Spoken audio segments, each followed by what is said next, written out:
Today, we're going to talk about how to increase your newsletter engagement. So what do we mean first by engagement rate, Neil? Engagement rate is how many people are really reading your newsletter and interacting with it. Interaction could be responding to it and emailing you, or clicking a link, or buying something if you're promoting something. But if you're sending out an email, whether it's to 1 million people or 10 million people, if no one reads it, it doesn't matter.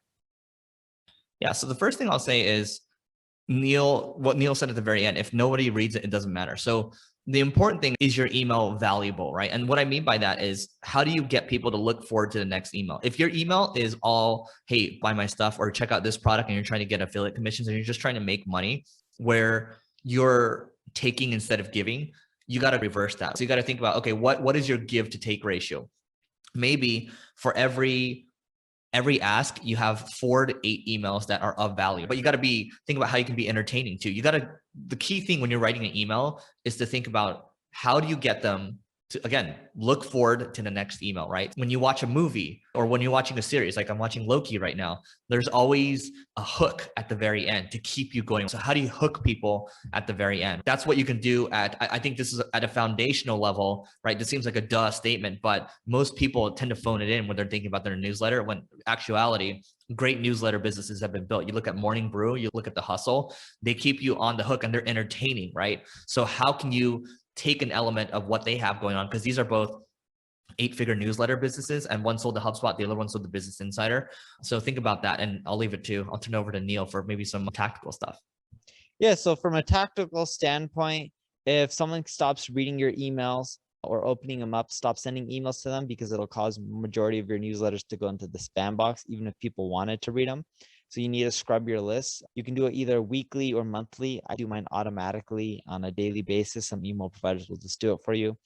The other thing that I would do is test your subject lines to see what's working with open rates.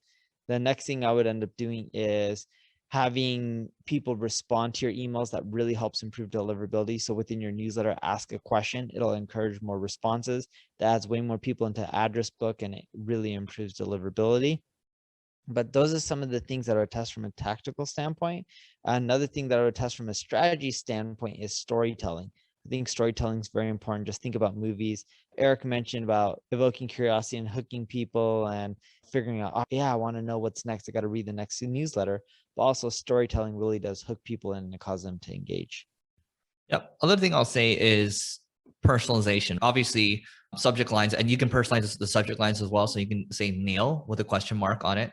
But you can also, when you think about, if you're running like a customer data platform, you can customize the technology that they're using on their website if you're sending outbound emails, just to show that you actually have done a little research into them. And so you don't need to go too hardcore. When you think about like a templated email, now I'm thinking about outbound, maybe 80% of it is a template, but maybe 10 to 20% of it is personalized, and you're gonna get higher engagement rates there. I know we're talking about newsletter engagement rates, but the same concept applies.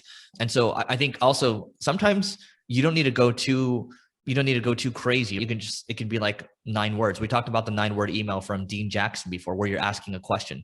Hey, Neil, are you still interested in buying a yacht? Sometimes a question like that will get a lot of replies. And the thing I'll say around replies also is, when you are sending an introduction email to people, asking a question, that's going to help you with deliverability, because you're showing a high response rate at the end of the day. And Neil, I think you clean your list quite a bit, right? That's another thing. Yeah, and I mentioned that the tactics, I would just clean it on a monthly basis, worst case, ideally weekly, if not daily. Cool. Anything else from your side? That's it.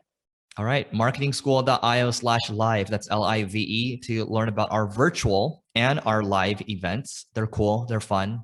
Neil and I hanging out, and other cool people too.